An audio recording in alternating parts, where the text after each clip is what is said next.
Nigeria, 1999 as amended.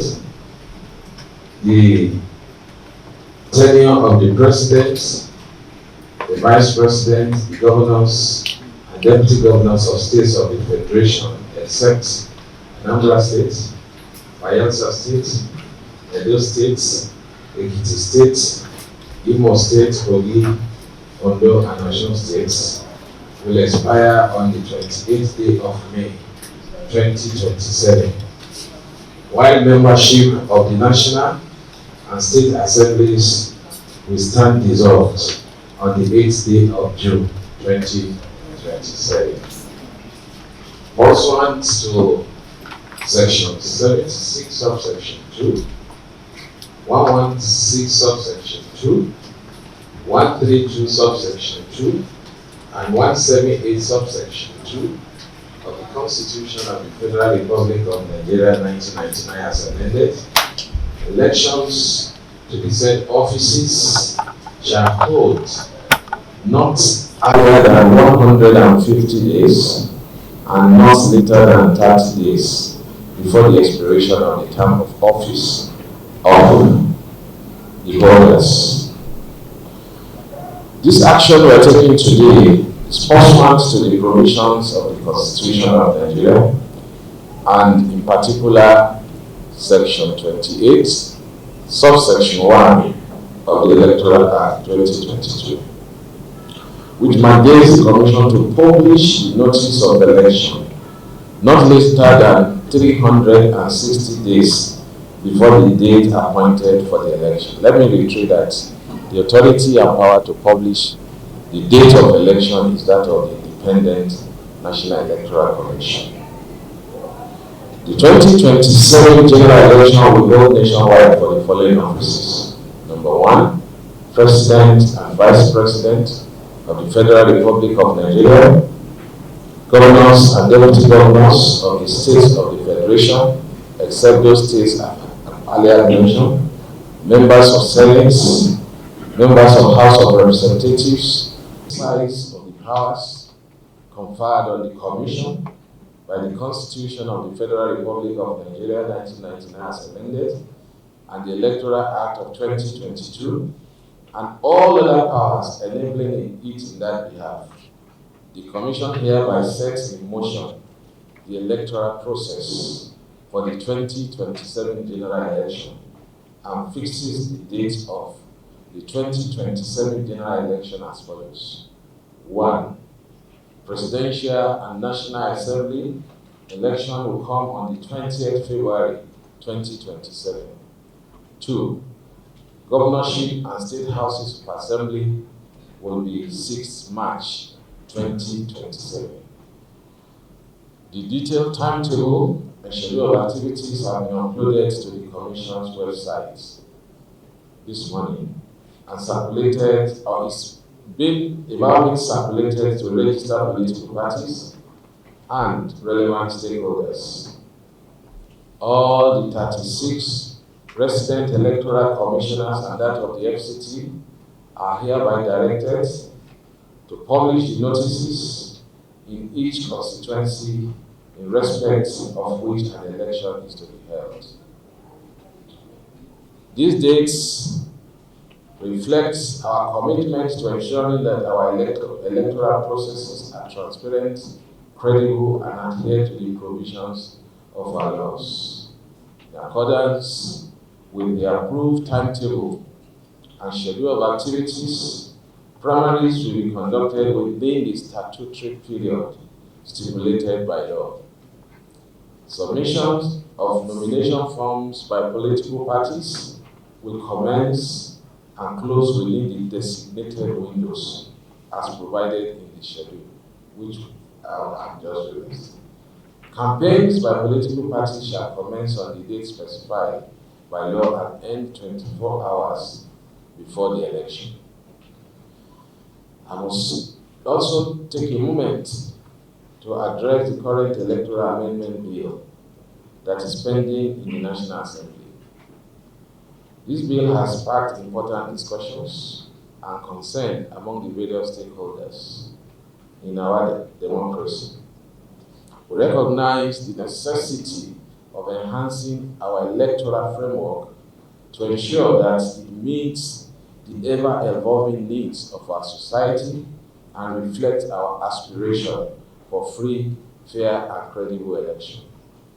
It is imperative to note that while we are eager to adopt any amendments that may strengthen our electoral processes, we must also act in accordance with the existing provisions of the Electoral Act. As an independent electoral body, we are committed to upholding the rule of law and ensuring that our actions are guided by established legal framework.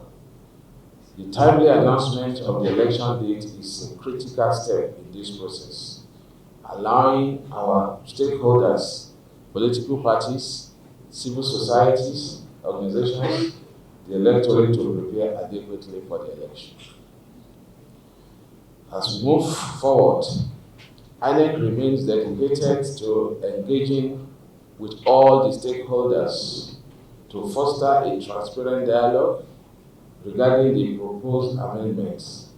We believe that the collaboration and open communications are essential in shaping an electoral system that serves the interests of all Nigerians. Political parties are strongly advised to strictly adhere to the timelines. The Commission will not hesitate to enforce compliance with the law. The Commission remains committed to deepening the deployment of technology to enhance transparency in the electoral process, ensuring the continuous cleaning and updating of the National Register of Voters, strengthening engagement with security agencies to guarantee peaceful elections, expanding voters' education and stakeholder collaboration to promote informed participation. Let me reiterate that INEC is guided solely by the Constitution, the Electoral Act, and our regulations and guidelines. We shall continue to act impartially, transparently, and professionally in the discharge of our duties.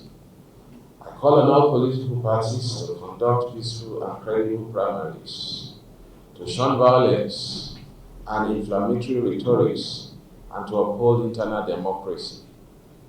I equally appeal to candidates, supporters, and electorates to conduct themselves peacefully throughout the electoral cycle. The success of the 2027 general election is a collective responsibility. Government institutions, security agencies, the media, the civil society, organizations, and indeed all Nigerians must play their respective roles. As we commence this important national exercise, I assure Nigerians that the Commission is fully prepared and determined to deliver an election that reflects the sovereign will of the people.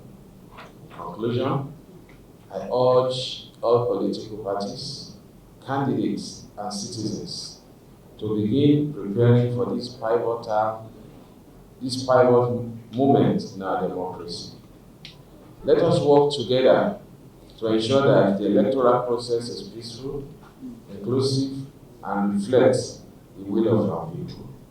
On behalf of the Commission, I hereby formally release the notice of election and the timetable and schedule of activities for the 2020.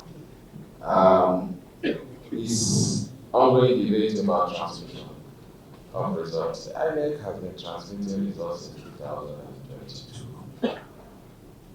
So the whole idea about transmission, the provisions of even the 2022 Electoral Act, if it is read properly, especially section 62, subparagraph 4 to 9, it is very clear that transmission is mentioned in those provisions. So nobody is going to take the nation backwards because INEC has been doing it and we have built an IRF. We have improved on the IRF. We're improving on our BFAS to ensure that this is done. At the last Anambra election, did we not transmit results? And even the FCT that is coming up, definitely the result will be transmitted through the IRF. So that is what we have been doing. So some of the argument about transmission and no transmission, over the years, since I think 2011, when the card reader was introduced, it has improved the credibility of Nigerian election.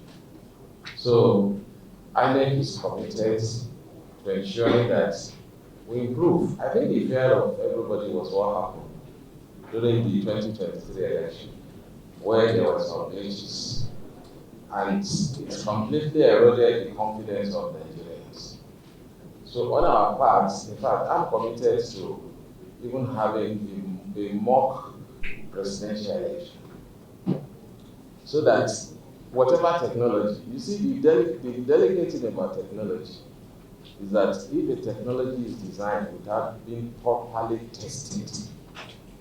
So as far as I'm concerned, I don't think there were issues with transmission to IRF in respect of the State Assembly, in respect of the National Assembly, and in respect of governorship. But I think where the problem came from was when it became interstates. So we are doing everything possible to ensure that we test whatever we have to ensure. So, and I did not say that technology will not be used. I don't know.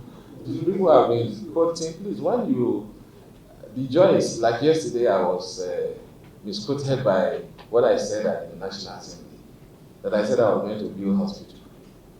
It was not in my budget. What we said, there was a question that why are we buying drugs? Do we have hospitals? And I said we have 2 existing clinics, and that those drugs were meant for the existing clinic. Then a distinguished senator said, why do you need to build a hospital? Nobody talk of hospital. We have clinics that have been existing for years for the purpose of our staff welfare. So, and here you are saying that I said technology will not be used. I don't know at what forum. This commission has come of age. We are going to use technology.